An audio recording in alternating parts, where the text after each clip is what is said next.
Сайн бацгаана хүүхдүүд ээ. 5 дугаар ангийн монгол хэлний өнөөдрийн хичээлийн сэдэв маань эхийн орчныг өөрчлөн төсөөлөн бодъё.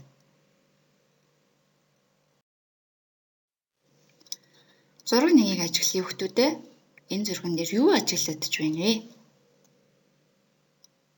Мэдээж энэ бол эртээр үед амьдарч байсан баатар хүн байна, тийм ээ. Хэрвээ эртний баатрууд энэ хിവэрээ яг энэ хувцастайгаа энэ сэлэмтэйгээ орчин үед ирвэл яах вэ хүүхдүүд ээ? Та нар юу гэж бодож байна?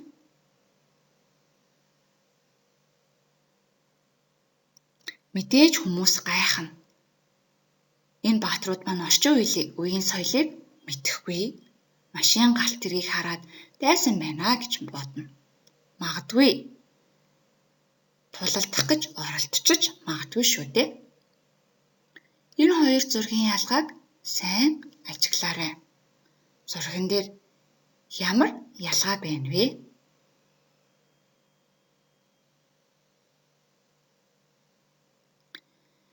Нэг баатар эртээр үед болон орчин үед ирсэн харагдаж байна.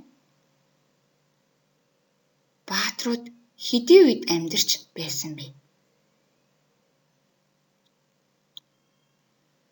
Монголын баатрууд 13 дугаар зуун буюу Чингис хааны үед нэр алдарн дэлхий дахин цуур атж байсан.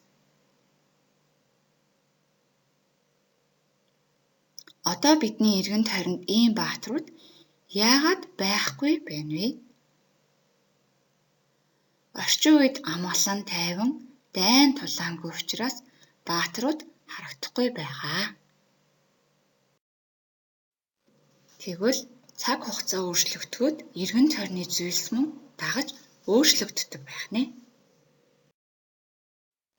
Энэ бол 5 хошуу мал. 5 хошуу мал тал хэр газар бэлчээрлэж амьдардаг амьтад юм аа. Тэгвэл 5 хошуу малыг хотод хариулбал ямар байх болов хүүхдүүд ээ? Бүгдээрээ зураг 2-ыг ажиглая.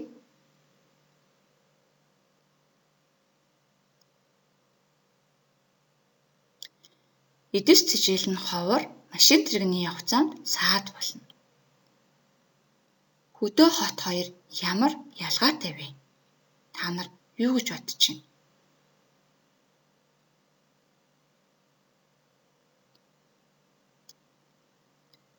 Мэдээж хотод бол байшин, байрлал, машин тэрэг маш их.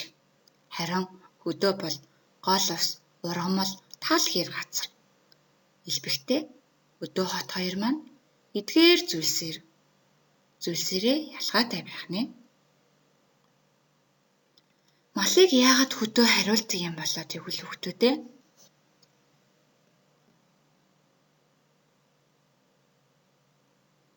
Эдэс цэжээл нь илбэг тал хэр газар бэлчээрлэж амьдардаг учраас л малыг хөдөө хариулдаг байх нэ. Хотод юу хийх нь илүү тохиромжтой вэ?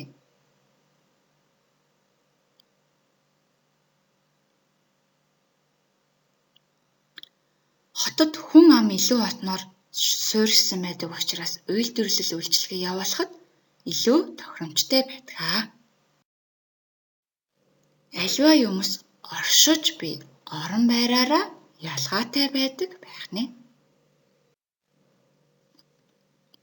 Тэгвэл зохиолынхон гол санааг баатрын үйл хөдлөл болон тухайн үйл явдал өрнөж байгаа орон байр цаг хугацаагаар дамжуулан илэрхийлдэг бөгөөд эдгээр нь хоорондоо салшгүй холбоотой байдаг байх нэ.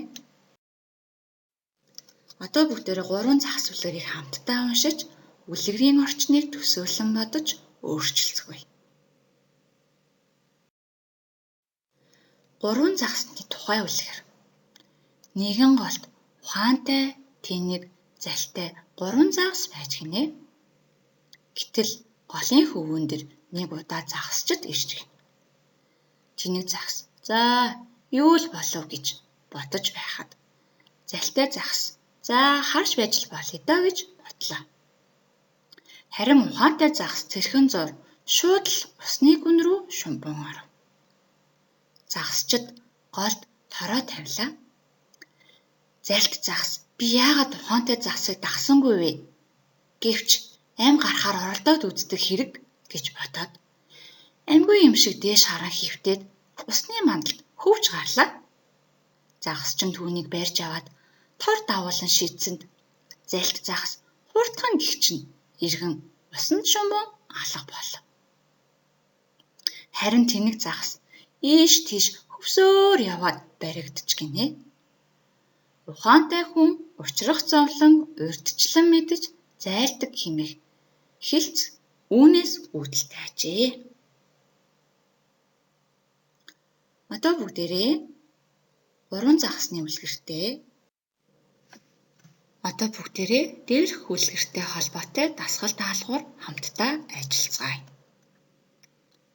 Хүүхдүүдээ ухаантай загас ямар үйл хийсэн бэ? Ухаантай загас маань загасчид ирэхэд шууд усны гүн рүү шумбан орсон. Тэнэг загас ямар үйл хийсэн бэ?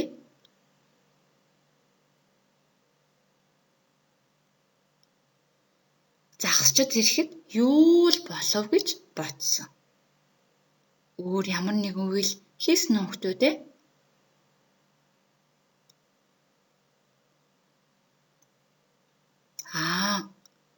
Ийш тийшээ хөвсөөр загасчдад баригдсан. Тийм ээ?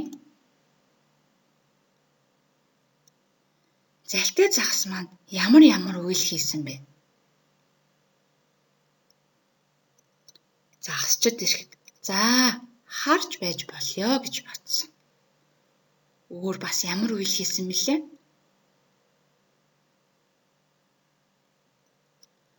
Мэдээж би яагаад ухаанд загсыг дагсангүй вэ гэд амьд гарахаар оролцсон шүү дээ. Амьгүй юм шиг усны мандалд хөвсөн шүү. Загас ч тор давуулан шидэнгүүт усанд шумбан алга болж амь гарсан. Үнэхээр залтай загас юм аа, тийм ээ хүүхдүүдээ? Тэгвэл Үлгэрийн баатар 3 загсыг хүнээр төсөөлбөл ямар зан чанартай хүмүүс байна вэ? Та нар юу гэж бодож байна хүүхдүүдээ? Ухаантай, тэнэг, залтай 3 загас ямар хүний зан чанарыг илэрхийлж байгаа юм болов? Мэдээж ухаантай загас болвол маш ухаантай, тийм ээ? Загасчид эрэнгүүт шууд усны мандал руу хөвөөд орчихсон шүү дээ. Мөн сэргэлэн. Аливаа асуудлаас өөрийгөө маш амархан авч гарч чаддаг. Хурдтай ийм хүний зан чанарыг илэрхийлж байна. Харин тэнэг загас ямар хүний зан чанарыг илэрхийлж байгаа юм бол хүүхдүүдээ? Тайван, дүлгэн, бодлогогүй. Яагаад тайван дүлгэн гэдэг юм бол? Мэдээж юу л боллоо гэж дээ гэд тайван хүн шиг л байгаадсэн, тийм ээ? Бас мулгуу. Ямар нэгэн асуудлаас өөрийгөө авч гарч чаддаг. Та нар тэнэг загас шиг байж болохгүй шүү хүүхдүүдээ. Залтай загас харин сэргэлэн. Мэдээж бас залтай, дайчин, бусдыг даган дуурайдаг, тийм ээ? Ухаантай загсыг даган дуурайгаад яагаад би ухаантай загсыг даган дуурайсангүй вэ гэд үлгэр дээрээ гараад исэн шүү дээ. Хэрвээ үлгэрийн үйл явдал газарт, тэнгэрт, ойд гэх мэт өөр газар болсон бол ямар байх болов хүүхдүүдээ? Та нар юу гэж бодож байна?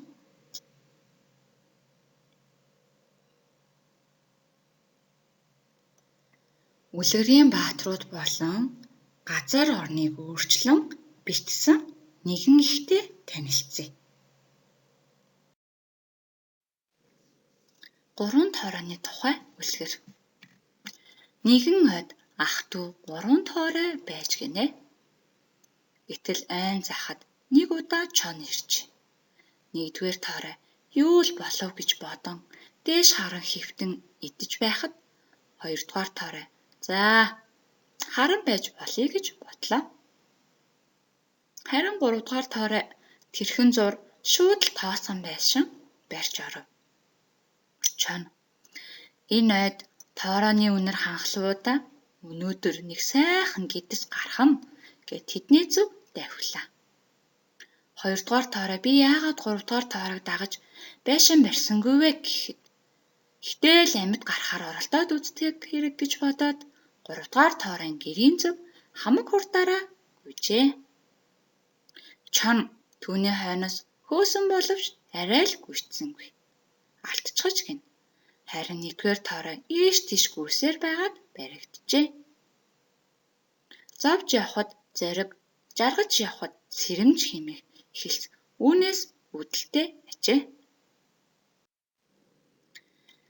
За гэрийн даалгаварт хүүхдүүдээ дараах хүснэгтнийг ажиглан төсөөлөн бодож үлгэр зохион яраарай. Баяртай хүүхдүүдээ.